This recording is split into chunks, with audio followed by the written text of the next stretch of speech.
Ya baik, kita bertemu kembali dalam mata kuliah pembimbing Perjanjian Baru hari ini. Ini kita sudah memasuki pertemuan yang ke-13 ya, pertemuan yang ke-13. Nah, dalam pertemuan yang ke-13 ini kita akan membahas lanjutan dari surat pastoral dari Paulus kepada surat Filemon dan Ibrani. Sebelum kita memasuki perkuliahan, kita berdoa. Terpujilah Engkau Bapa, karena hari ini kami boleh bertemu kembali dalam mata kuliah pembimbing PB. Berkati kami dalam diskusi kami sejak awal hingga akhirnya. Dalam nama Yesus kami berdoa. Amin. Oke, baik. Kita akan membahas lanjutan dari surat-surat pastoral atau surat pribadi dari Paulus kepada jemaat di Filemon atau kepada Filemon secara pribadi, dan kemudian nanti jemaat Ibrani. Saya akan share bahannya.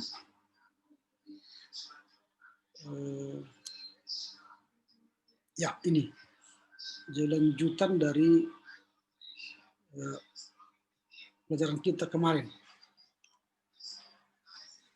Jadi surat pastoral itu atau disebut dengan surat penggembalaan atau surat pribadi kita sudah pelajari minggu yang lalu, itu kepada 1, 2 Timotius dan Titus.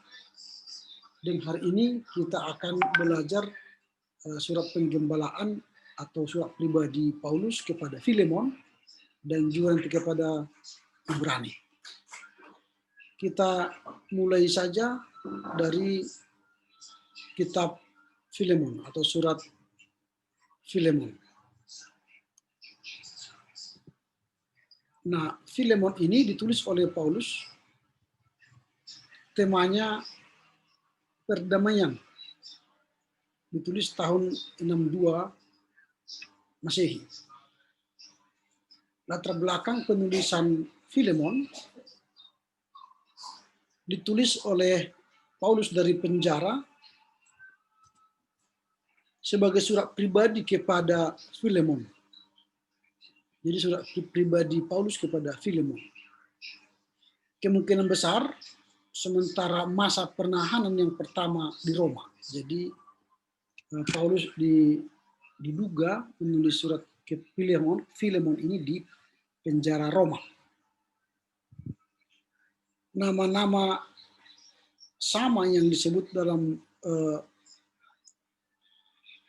surat penggembalaan yang disebut pribadi ya, itu dalam Filemon, juga dalam Kolose, menunjukkan bahwa Filemon tinggal di Kolose.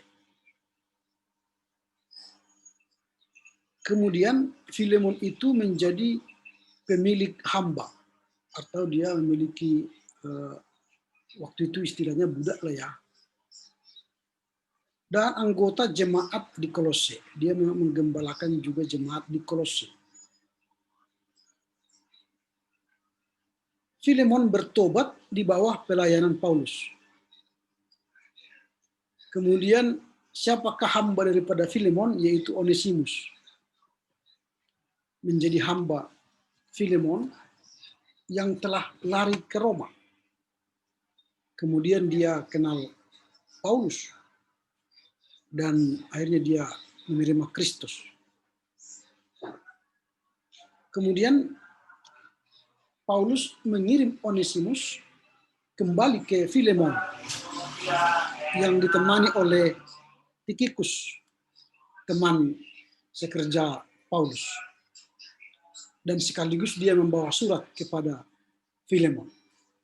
Jadi Filemon itu punya budak atau hamba tadi namanya Onesimus.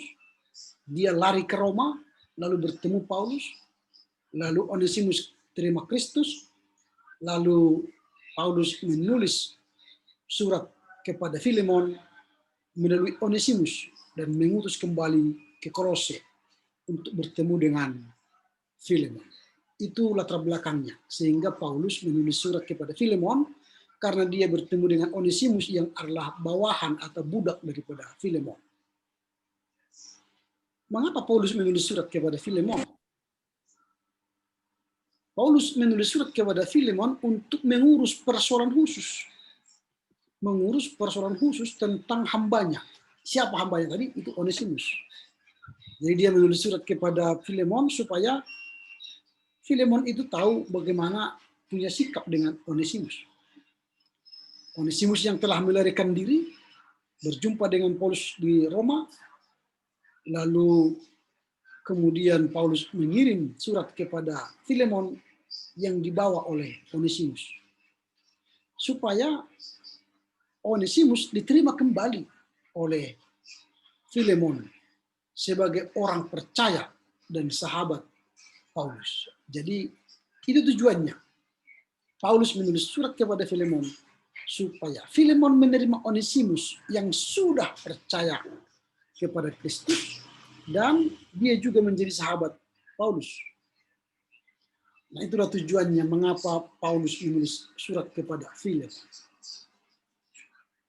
Nah, kalau kita mendalami surat Filemon ini lebih mendalam, maka kita akan melihat ada beberapa permohonan Paulus kepada Filemon. Yang pertama, dia memohon dengan sangat supaya Filemon sebagai saudara dalam Kristus menerima Onesimus kembali. Menerima Onesimus kembali. Bukan sebagai hamba atau budak, tetapi sebagai saudara dalam Kristus. Jadi meningkat ya, dari budak tapi dia kenal Kristus, lalu meningkat jadi saudara dalam Kristus. Itu permohonan Paulus yang pertama. Yang kedua, Paulus menyatakan bahwa Onesimus yang artinya berguna, yang dahulu tidak berguna sekarang jadi berguna, supaya Filemon menerimanya. Artinya dia memaknai arti dari Onesimus itu. Arti Onesimus itu ialah berguna. Yang ketiga, Paulus ingin Onesimus dapat tinggal di Roma. Tetapi sebaliknya mengirimnya kembali kepada tuannya, yaitu Filemon. Jadi itu sebenarnya Paulus ingin menemani Onesimus, menemaninya di penjara Roma, tapi akhirnya Paulus mengirimnya kembali kepada Filemon. Itu yang ketiga. Yang keempat, Paulus menawarkan diri sebagai pengganti untuk hutang Onesimus dan mengingatkan Filemon tentang hutang budinya kepada Paulus. Nah, artinya begini, kalau Filemon tidak mau terima Onesimus, lalu Paulus berkata, akulah pengganti hutangnya. Aku berhutang kepadamu. Lalu ingat, kamu juga berhutang kepada saya. Nah, kira-kira begitu permohonan Paulus ini. Itu permohonan Paulus yang keempat. Sekarang kita melihat apa sebenarnya ciri-ciri dari surat Filemon. Nah, ciri-ciri surat Filemon itu ada 3 ciri utama dari Filemon. Yang pertama, surat ini adalah terpendek, yang terpendek ya di antara surat-surat Paulus. Ini hanya 1 pasal. Jadi surat Paulus yang terpendek ialah Filemon. Itu ciri pertama dari surat Filemon. Yang kedua, lebih dari lain PB, artinya lebih dari surat-surat PB lain maksudnya, menjelaskan bagaimana Paulus dan gereja mula-mula menghadapi perbudakan di Roma. Jadi ada persoalan perbudakan di Roma, lalu persoalan perbudakan di Roma itu dituliskan oleh Paulus di kitab Filemon. Artinya Paulus tidak menyerang langsung atau menimbulkan pemberontakan bersenjata, tetapi Paulus mengemukakan prinsip Kristen yang menyingkirkan kekerasan dari perbudakan di Roma. Artinya Paulus tidak menyarankan terjadi kekerasan dalam perbudakan, tapi dilakukan dengan kasih. Jadi prinsip Kristen untuk perbudakan itu bukan kasar, kekerasan, tetapi dengan kasih. Bahkan dia akhirnya mengatakan menghapuskan kekerasan itu sama sekali di antara orang Kristen. Nah, itulah ciri yang kedua. Dan ciri yang ketiga ialah surat ini memberikan pengertian unik ke dalam kehidupan Paulus. Jadi ada kehidupan Paulus yang unik, dan dalam surat Filemon inilah kita temukan. Karena apa? Karena Paulus begitu erat menunggal dengan seorang hamba, yaitu Onesimus. Dia mengatakan Onesimus itu adalah buah hatiku. Wah, keren ya. Jadi Paulus punya hubungan yang baik, yang bagus dengan Onesimus, dan mengatakan Onesimus itu ialah buah hatiku. Kalau Timotius kan Paulus mengatakan dia anak rohaniku. Nah, sama dengan Titus, anak rohaniku. Tapi Onesimus, Paulus katakan dia adalah buah hatiku. Ini ciri utama dari Filemon. Nah, sekarang kita masuk pada garis besar dari Filemon. Apa itu garis besarnya? Kalau kita perhatikan nanti garis besar dari Filemon ini, kita akan melihat beberapa bagian. Yang pertama itu soal pengharapan terhadap Filemon. Jadi ada pengharapan Paulus terhadap Filemon. Apa itu? Itu pokok-pokok doa syukur, lalu kemudian saat kegembiraan besar. Nanti kalau kita baca misalnya Filemon, coba kita baca di Filemon, apa sebenarnya yang menjadi penghargaan terhadap Filemon. Dia berkata misalnya, aku mengucap syukur kepada Allahku setiap kali aku mengingat engkau dalam doaku. Jadi dia menghargai Filemon dengan mengingat Filemon dalam doanya. Lalu kemudian permohonan untuk Onesimus. Setelah dia menghargai Filemon, mulailah dia bermohon kepada Filemon tentang Onesimus. Jadi permohonannya itu bukan perintah. Kemudian dia menuliskan alasan mengirim Onesimus kembali kepada Filemon. Permohonan bersifat penggantian, dan tanggapan positif diharapkan dari Filemon. Nanti kalau misalnya kita baca ayat 21, dia mengharapkan ada jawaban daripada Filemon. Ya saudaraku, semoga engkau berguna bagiku dalam Tuhan. Hiburkanlah hatiku di dalam Kristus. Itu kata Paulus kepada Filemon. Lalu kemudian dia menyampaikan hal-hal terakhir kepada Filemon. Harapan untuk segera mengunjungi dia ke Roma, mengunjungi Paulus misalnya ke Roma. Baru kemudian salam dari sahabat Paulus dan pengucapan berkat. Misalnya ayat 22, ia berkata, dalam pada itu bersedialah juga memberi tumpangan kepadaku, karena aku harap oleh doamu aku akan dikembalikan kepadamu. Lalu dia salam kepadamu dari Epafras, temanku sepenjara karena Kristus Yesus. Nah, inilah garis besar dari Filemon. Nah, sekarang kita masuk pada pembahasan surat Ibrani. Surat Ibrani ini memang ini bukan lagi sebenarnya dikategorikan dalam surat Paulus, surat pribadi Paulus, tetapi dikategorikan kepada surat umum yang tidak ditujukan kepada perseorangan, tapi ditujukan kepada jemaat. Kalau kita teliti lebih dalam, ini tidak ditemukan siapa penulisnya. Karena dalam tulisan ini atau kitab ini, Paulus sendiri tidak diduga sebagai penulisnya, karena pemikirannya sudah jauh berbeda dengan pemikiran-pemikiran Paulus. Tetapi tema dari Ibrani ini adalah perjanjian yang lebih baik. Perjanjian yang lebih baik. Ditulis sekitar 67-69 Masehi. Nah, kita akan melihat bagaimana latar belakang surat Ibrani ini dituliskan. Nah, jelas tadi saya katakan tidak diketahui kepada siapa dialamatkan, sekalipun merupakan kemungkinan ini merupakan tujuannya kepada orang Roma, orang-orang Romawi maksudnya. Berarti orang-orang Yahudi di diaspora. Makanya diduga ini surat ini adalah kepada orang-orang Yahudi di diaspora di Romawi, di Roma.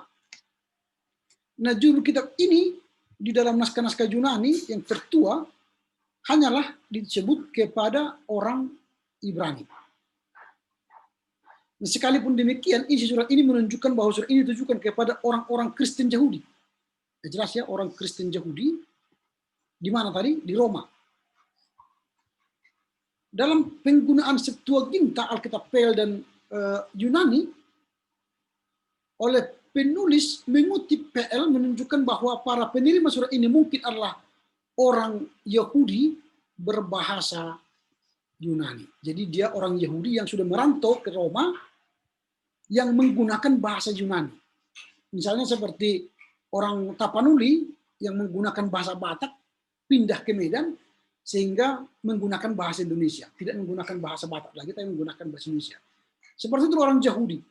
Orang Yahudi pindah ke Roma, tapi di Roma mereka menggunakan bahasa Yunani. Lalu kepada mereka lah surat ini ditulis oleh penulis. Inilah latar belakang surat Ibrani. Jadi kepada orang Roma. Artinya orang-orang yang tinggal di Roma. Penerima surat ini mungkin terdiri dari kelompok-kelompok persekutuan rumah yang merupakan bagian dari jemaat luas di Roma. Beberapa di antaranya mulai menunjukkan tanda-tanda akan meninggalkan iman mereka kepada Kristus. Artinya kelompok Yahudi yang sudah berbahasa Yunani itu ada indikasi mereka akan meninggalkan Kristus. Artinya imannya sudah mulai goyang. Melihat situasi dan kondisi itulah maka penulis Ibrani menuliskan surat ini kepada orang Yahudi di Roma. Penulis Ibrani tidak disebutkan baik dalam kitab yang semula maupun sepanjang surat ini. Sekalipun ia merupakan tokoh yang cukup dikenal pembacanya. Identitas penulis hilang sekitar abad pertama. Nah mungkin yang di abad pertama ini tahu mereka siapa penulis Ibrani ini, tapi tidak dicantumkan dalam surat, sehingga orang-orang pada abad pertama mengingat, tapi setelah abad kedua sudah bermatian yang mengingat namanya, abad kedua dan sampai sekarang nggak ada lagi mengingat namanya siapa penulis Ibrani ini. Nah, dalam tradisi gereja ini mula-mula abad kedua sampai abad keempat muncul pendapat mengenai orang yang mungkin penulis surat ini. Pendapatnya ialah mungkin Paulus.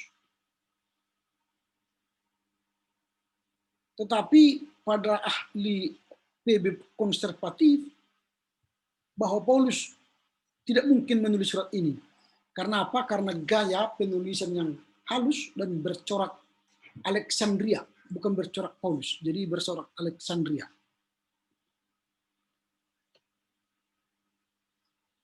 Kemudian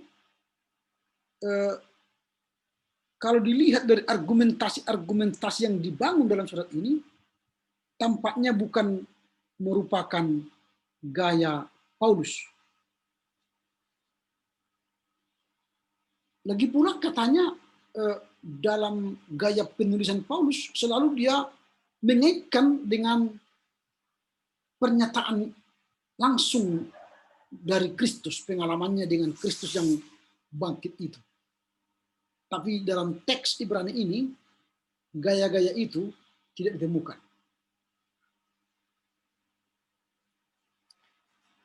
Tetapi walaupun tidak ditemukan siapa penulis Ibrani ini, tetapi tulisan-tulisan yang ditulis dalam surat ini sangat menolong iman percaya orang Yahudi berbahasa Yunani Romawi tadi untuk kembali beriman kepada Kristus.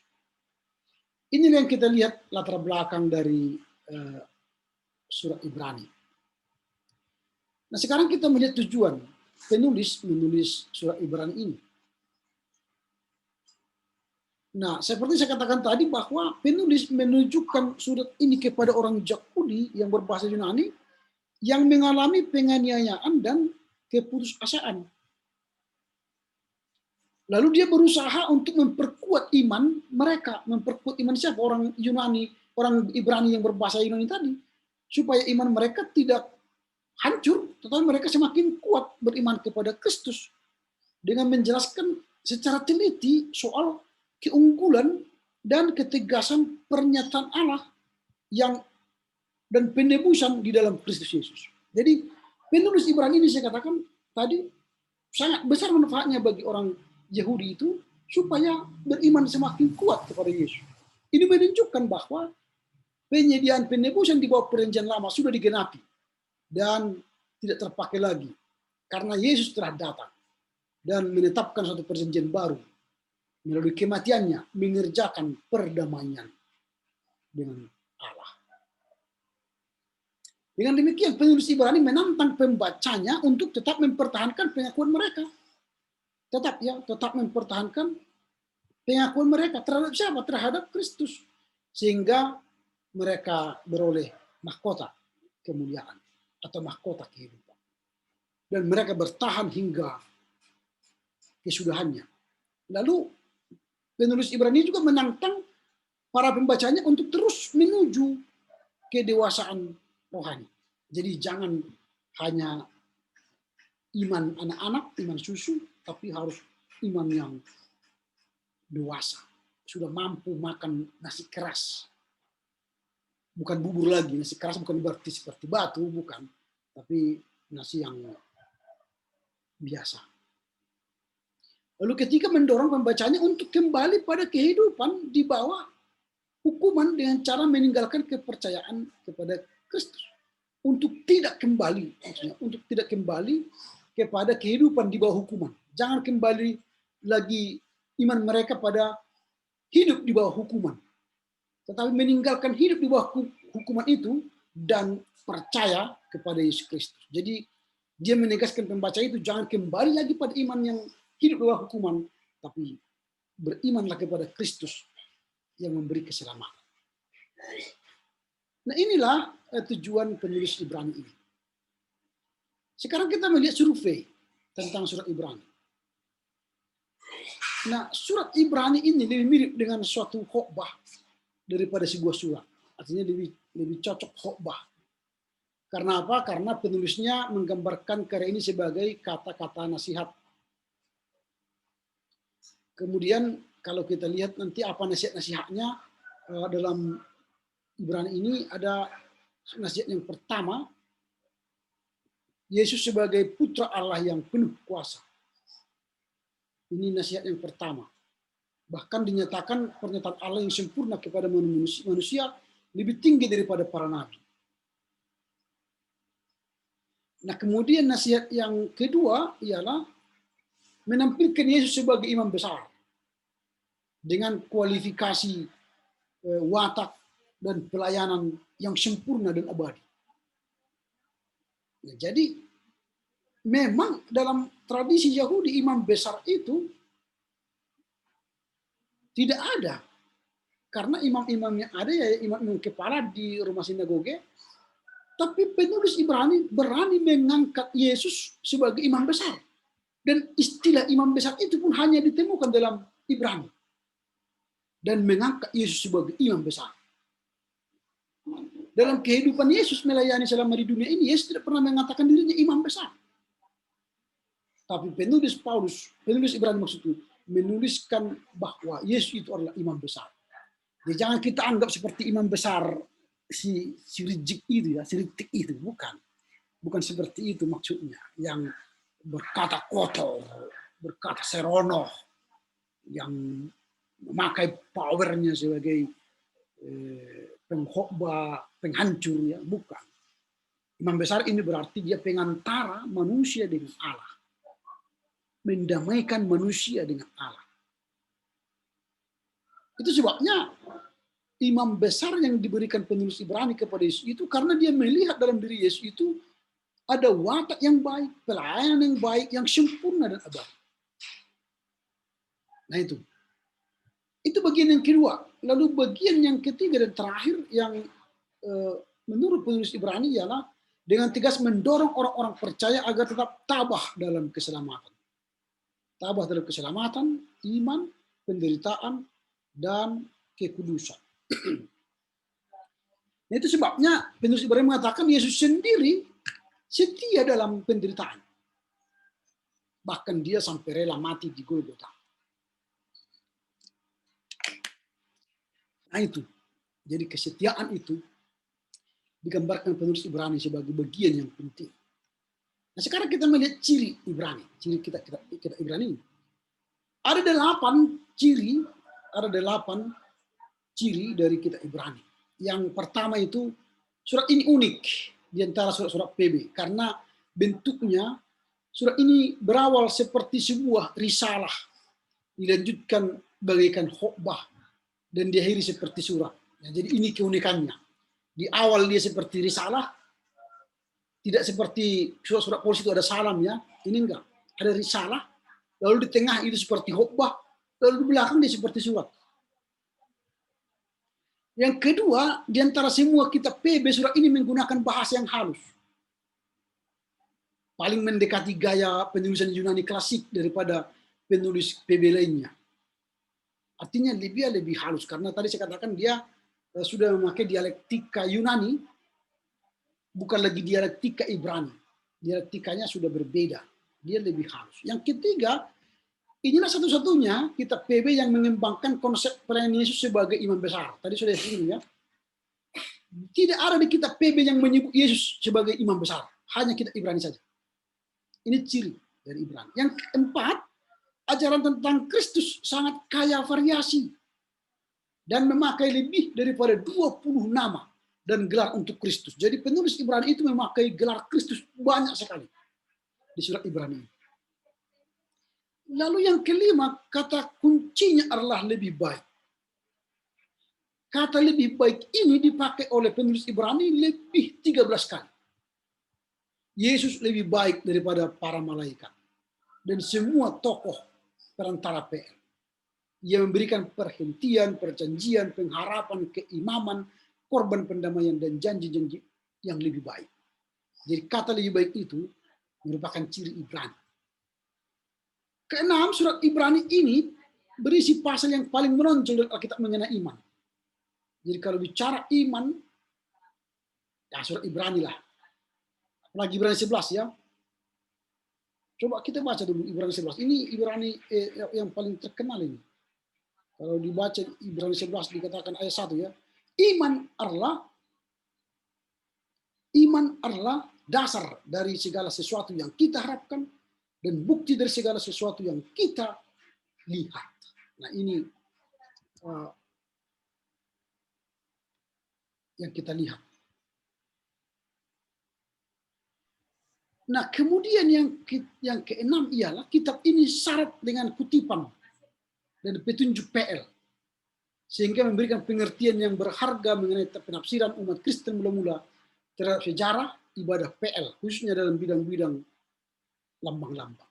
Dan yang terakhir, surat ini memberikan lebih banyak peringatan mengenai bahaya-bahaya kemurtadan rohani daripada kitab lainnya di dalam PB. Jadi hati-hati kalau murtad. Nah, Ibrani ini memberi nasihat tentang orang yang murtad.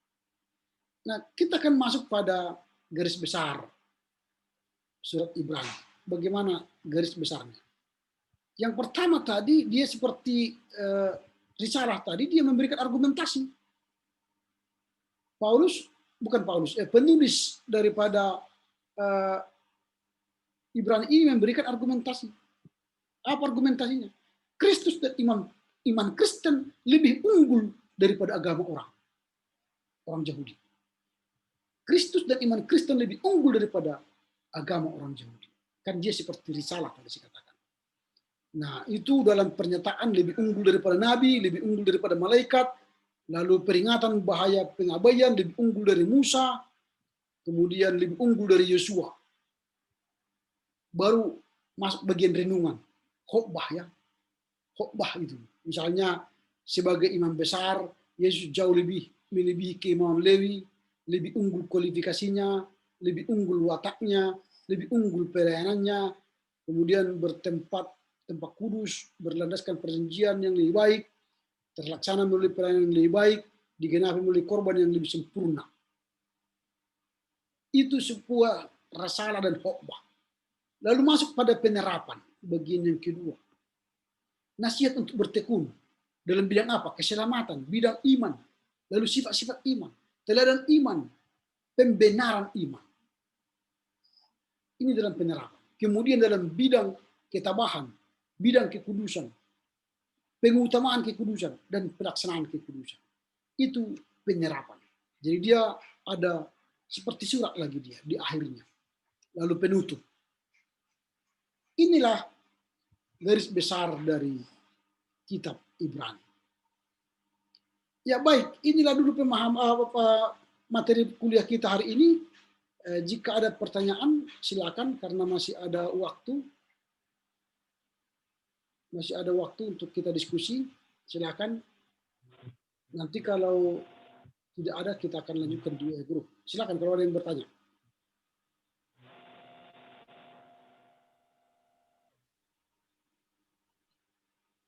Ya, kalau tidak ada, minggu depan kita akan masuk pada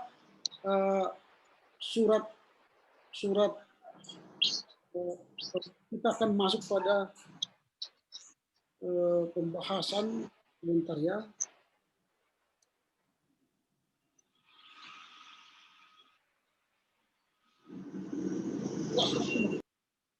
Kita akan masuk pada surat-surat umum minggu depan. Itu mulai dari surat Yakobus, 1, 2, 3 Yohanes, sampai nanti Petrus, gitu ya. Lalu setelah itu nanti baru kita masuk pada kitab Apokaliptis.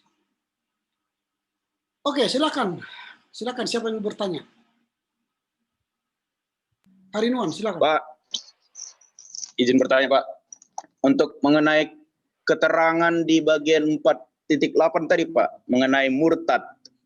Murtad yang dimaksud ini di Kristen, di bagi agama kita yang bagaimana sebenarnya, Pak? Karena kalau misalnya ada kasus seorang murtad yang seperti agama seberang, saudara kita yang Muslim, dari Islam ke Kristen, baik terjadi di Kristen ke Islam, namun dia tetap masih yakin bahwasanya Yesus Kristus itu adalah Tuhan, tapi status kepercayaannya saja yang berubah. Itu bagaimana itu, Pak?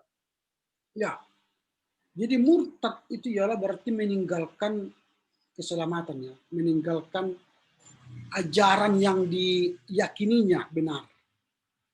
Jadi misalnya kita meyakini keselamatan itu adalah di dalam Kristus, lalu kita meninggalkannya, itu murtad.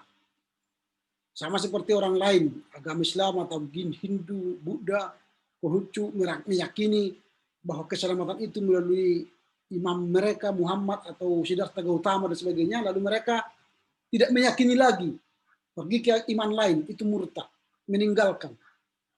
Lalu kalau ada orang Kristen, dia meninggalkan imannya kepada Yesus, lalu masuk agama Buddha, Hindu atau Islam, lalu dia berkata, walaupun aku Islam, walaupun aku Buddha, atau walaupun aku Hindu, tapi saya tetap percaya Yesus.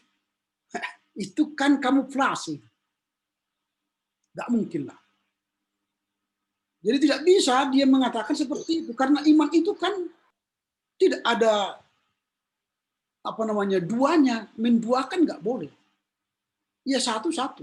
Kalau yang mengikut Kristus, ya mengikut Kristus. Mengikut Muhammad, ya mengikut Muhammad. Mengikut Siddhartha Gautama, silakan mengikut Siddhartha Gautama. Jadi tidak boleh menduakan. Jadi kalau Islam, ya Islam yang sungguh. Kalau Buddha, Buddha yang sungguh. Kalau Kristen, ya Kristen yang sungguh. Kalau dia meninggalkan iman yang dia imani, itu sudah murtad. Kalau sudah murtad, ya udah, imanilah iman barumu itu. Jadi jangan pula aku kan hanya terdaftar aja sebagai Islam, imanku Kristen, nggak bisa. Kita nggak bisa bermain-main dalam soal iman seperti itu. Enggak, ya udah pindah ya pindahlah. Ya jangan pula saya katakan, aku ini orang Islam yang sudah Kristen. Aku ini memang terdaftar Kristen, tapi saya tetap aku yakin Muhammad. Enggak bisa. Jadi beriman itu tidak boleh seperti itu. Pilih. Yang menyelamatkan itu menurutmu, silakan. Tapi jangan mainkan dua. Dalam keselamatan nggak boleh. Gitu ya. Jadi sekali murtad, ya murtad. Kalau dia balik lagi, lain ceritanya kan. Nah itu. Kalau dia mau Kristen lagi, ya kita punya proses lagi. Jadi ada orang Kristen balik Islam atau balik Buddha, Hindu, lalu tiba-tiba balik Kristen, otomatis enggak. Ada proses lagi. Kita akan ajari dia lagi secara iman yang benar, supaya jangan balik-balik lagi nanti. Balik Kristen, ketemu cewek lagi atau cowok lagi, balik lagi agama lain. Habis itu ditinggalkan, balik lagi Kristen. Enak aja. Itu nggak boleh. Gitu ya. Ya, ada lagi yang mau bertanya yang lain. Jadi dulu itu penulis Ibrani menuliskan murtad itu seperti itu.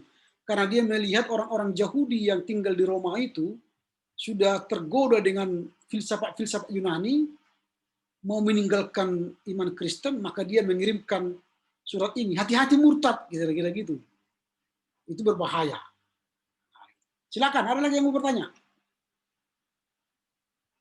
Nah, kalau tidak ada, tadi saya di awal sudah katakan bahwa besok jam 8 pagi kita akan masuk mata kuliah penulisan karya ilmiah sebagai pengganti kuliah hari Rabu yang lalu karena wisuda.